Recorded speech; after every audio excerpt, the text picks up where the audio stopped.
So how did you meet your wife? So the so we actually have two stories. One is that um,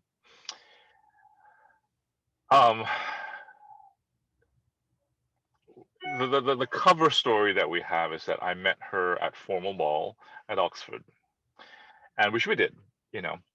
And this is in 1998.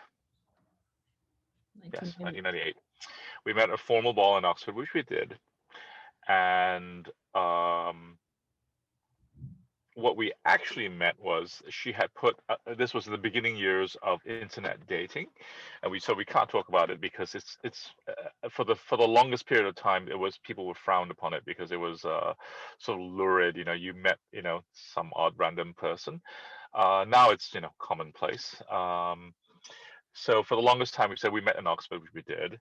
And what were you doing in Oxford? So I was actually at Cambridge, and I wasn't studying at Cambridge. I was visiting a friend of mine at Cambridge, and so we went to Oxford. And since it was formal ball, I didn't have formal gear. I just had my uniform, and so being part of the Royal Marines, my second dress, the uniform I could fit in was a brown serge, and a red beret and a bleeding red sash, you know. So my wife said, "So are you the drum? Are you a drum major? Are you in the drum corps?" No, I was actually a captain. I was actually a captain in the Royal Marines, but she didn't know any different, She Yanks. didn't know. She was over there studying So from anyways. the US, right? She was over there She on a. was she was Oxford. She was a Rhodes Scholar, Mhm. and yeah, and I so we had met on Yahoo Personals about 4 months ago, and we had chatted across, and I said, "Yeah, I know this bird over at Oxford. I can probably go visit her, right?" And we had never formally met, So and she was dressed in a little cocktail dress with gloves and everything, and full gloves and everything, and yeah, so we got on, we talked a bit, and then a month later she went back to Boston, and I thought, right, that's that. I found myself in Boston 3 months later, and I was working for Chez Robert as a chef, because I was the troubleshooter for lots of the French chefs on the East Coast. I worked for Danielle, and I also worked for a couple other people, Perrier out of Philadelphia. And Chez Robert was having issues, so I was in Boston, and we met again in Boston 3-4 months later and hit it off. 6 months later, I asked her to marry me. So I guess you know I couldn't do any better. Wow. Okay, so wait a minute. Okay, so she asked you to marry her. I asked her, Oh, you asked her. and Okay. yeah, All right. so So 6 months later, after you met in Boston, or from the very beginning? after I bought in Boston, so we had dated for roughly about 9 months. I had taken her to my sister's wedding Mhm. uh, in Wisconsin. Yeah, yeah, in Madison, Wisconsin. Um, and which was sort of a shock to the system because you know, it's an odd Madison's an odd town. And then finally, we had flown back to LA because I was heading back out. I was shipping out of LA, and said, "Why don't we do a party of our own?" And yeah, we got married in 2000 in August of 2001, Okay. exactly a month before 9/11. Yeah. 2000. Okay. And so, no, but I got to ask you some questions. We have to back up a minute. Now, when did you know that she was the one? Probably after the second day I met her in Boston. Uh, you know, and I was spending about $1,000 a month in telephone bills, calling her from every part of the world. I was in the Caribbean on board a luxury yacht as a you know 2 weeks on charter, and I would call her from a sat phone. I pretty much realized that she was the one I wanted to talk to for the rest of my life, and I'm not sure if the feeling is mutual, but she we ramble on a bit, so she's um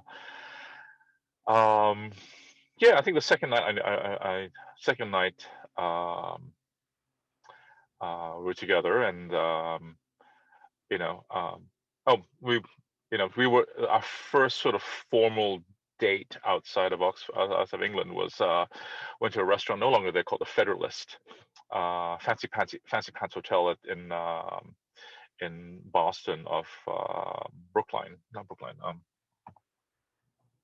can't remember, by Adams Hay Hotel, I guess. And she says, by the way, she said, I know you're a chef, but I'm vegetarian. And I said, oh, okay, okay, and then replete with the vegetarians, the lesser beings on the planet.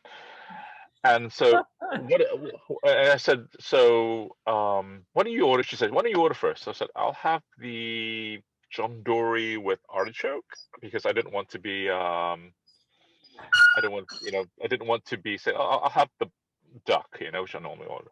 I'll have the John Dory with artichoke, which is not what I wanted to order. And then so what are you having? So she looked at it and says, I'll have the lobster with foie gras, please.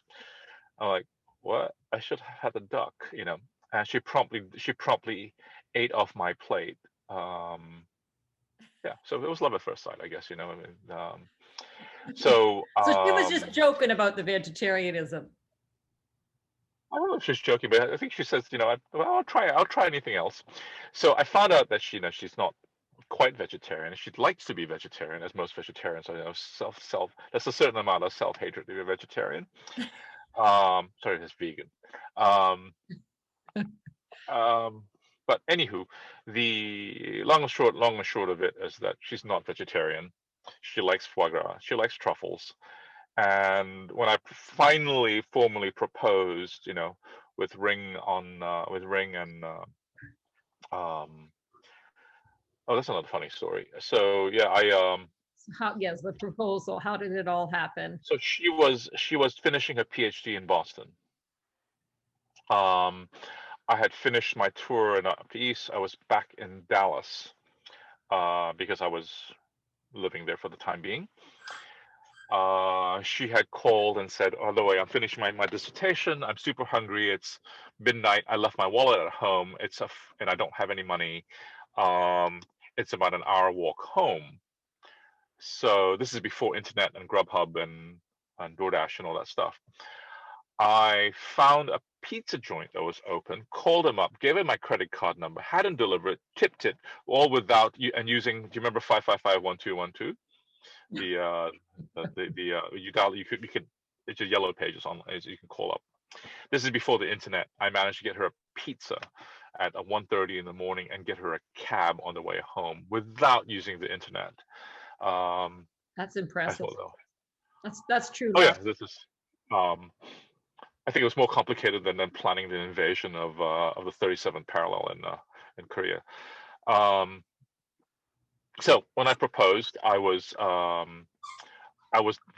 had moved to Los Angeles because I was working at the Bacar up here in Santa Barbara, and her parents live here in LA.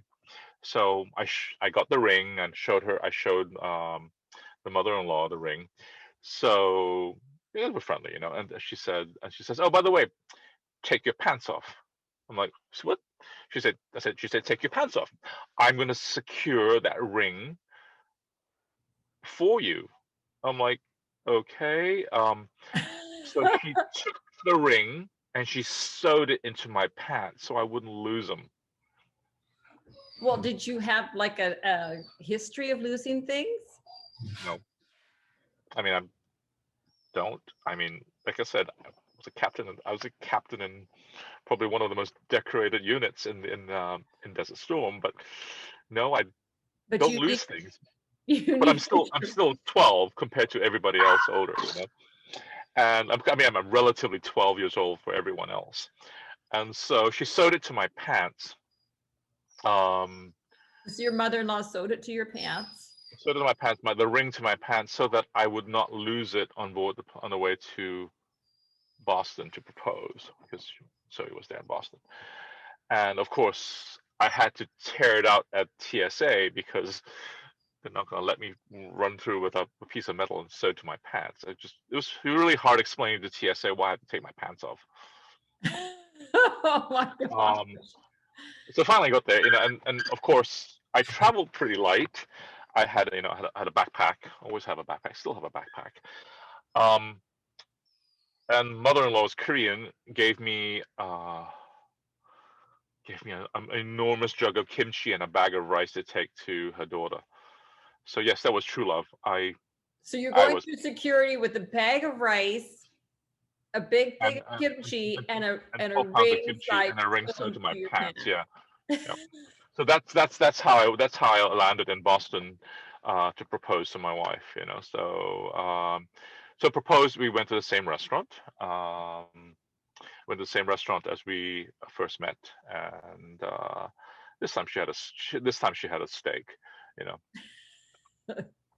come over to the dark side. Yeah, Yeah, you won her over. And then so you proposed to her at the restaurant, and we were married a year later. and you were married a year later in Los Angeles. So we were supposed to get married. She had I proposed in January. She was finished in May. Her defense was in May, and she was to come out in July. Um, we were originally going to get married at the Bacara in Santa Barbara, but I took a position in San Francisco, Mhm, and she was adjunct at Stanford, mhm. and so San Francisco is where we made our home, actually Palo Alto. Um, and so we got married at the Officers Club at the Presidio.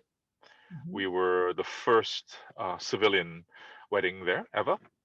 Okay, wow. Um, and I wore a suit this time. I didn't You wear didn't a. wear your uniform. Oh, I didn't fit. Yeah, I mean, one gets older, you know.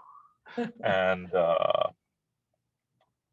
um, but yes, quite. We got married there, and some, you know, it was a small wedding. It's 120 people.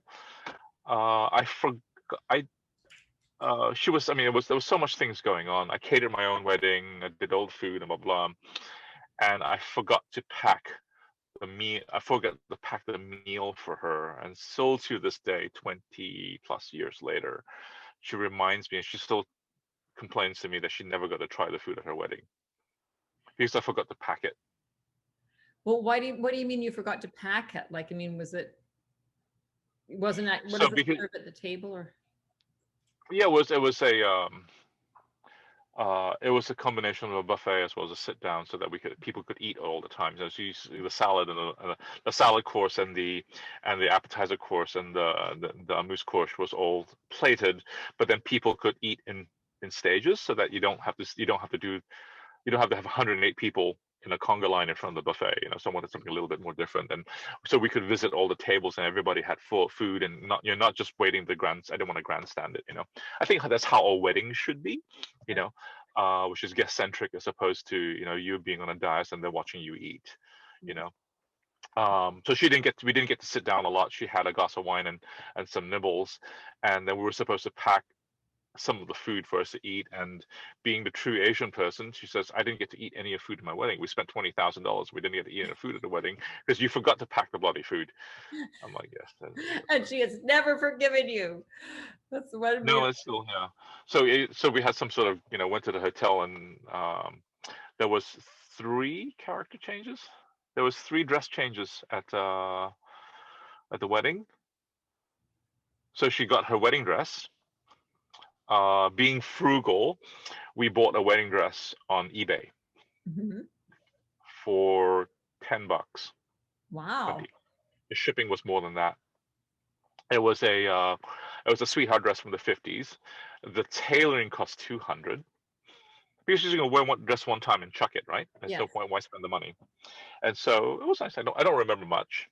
And then because I'm Chinese, we had the traditional Chinese. We had the dress that we wore for our generational dress, right? My grandmother wore it. My mom wore it. So she wore that. It was all the studded jewel stuff, you know. It looked like a suit of armor. And then the Korean dress, you know. So she had three dress changes during that time. And I remember the Korean dress was so voluminous that then when we finally got in the back of the car, she wouldn't fit because there was, you know, you couldn't see her because she was just this giant yellow and green thing sitting to the right, you know. So I packed her out in the hotel, and you know, yeah, and Well, so that's she. pretty interesting that she wore 3 different dresses, and it's a lot of that's a lot of costume changes, or not costumes, but a lot of changes, wardrobe changes. Yeah, I just sat there. I just sat there in a tux and Boys drank. have it easy. Boys have it easy. I got one last question to ask you about your wedding, about your marriage. Okay, so one of the things that I ask every couple is, what is their secret? What is their wisdom? What makes them successful? Do you have advice for other couples? Yeah. No firearms, no bladed weapons in the house. Period. Yeah. I guess the secret is you can't win every argument. You know, it's not so much. It's not so much about. Although my wife always is right, um, and the fact that she. By the way, do you know my wife is in Department of Rhetoric, right? No, I did not know that. You said she's She's in in the Department Department of of English. She's an English professor. English department. She's an English professor. She is the foremost expert on Hawthorne, Scarlet Letter, you know, and Hester Prynne and all that. But in that sort of era, but she transferred over to the Department of Rhetoric. So at Stanford, she taught a required course on rhetoric. Every student is supposed to go through that. So obviously, being in the rhetoric, I lose every argument. Yeah. I mean, it is a fundamental part. Yeah. I mean, hold on, let me pull the slide down. And by the way, she did the lights PowerPoint presentation of why you are wrong. You know, so I get deconstructed point by point. So having yeah. So my degree's in mathematics. You know. Yeah, you're So an engineer, right? there's no comparison. You're an engineer, so I mean, there's this. Yeah. Okay. Well, I'm more of an other than economist. acknowledging that your wife is always right and wins every argument, what else is success? What's the secret to your success? You've been together for 20 years now. Yeah, I mean, you don't have to win every argument. And Yeah. at the end of the day, it's not worth. You know, I'm more of an economist than anything now. I run a tiny venture group. So at the end of it, what do you call it? The cost benefit analysis of winning that argument is, you know, you got to quantify everything, right? The cost benefit analysis is not not worth it. And then, you know, depending on whatever metrics, how you measure it, the cost of this, you know, of auto destructing your marriage on some small point, of whether did you walk the dog today? You know, there's no point to tell. Yes, I did walk the dog. You know, certain sense of humor is also really good. When my son was born and she was having contractions, I wrote an app on the phone such that it said, when you feel a contraction, tap this button, and it will show you a decreasing trend on a graph, whether you're going to have it, and give you a projection of when Ian's going to be born. Could you do that? And I had asked her this when she's sitting in the bathtub having contractions. I promptly got the phone thrown at my face. Yeah, but don't worry, just tell me and I'll press a button for you. Oh no. So I Couldn't have gone over well. actually have the data. I actually have the data set that, and proudly display that. But it wasn't well received. Well, no, so, okay, so, all right, so you don't have to win every argument. Yeah, it's not worth it. I mean, well, that's what a lot of people say. It's not about being right, it's about doing the right thing. And sometimes doing the right thing is not winning the argument. Gracefully walking away without getting a slipper chucked at your head. Yeah. Mhm. Well, that's my last question. Thank you for telling us your No, story.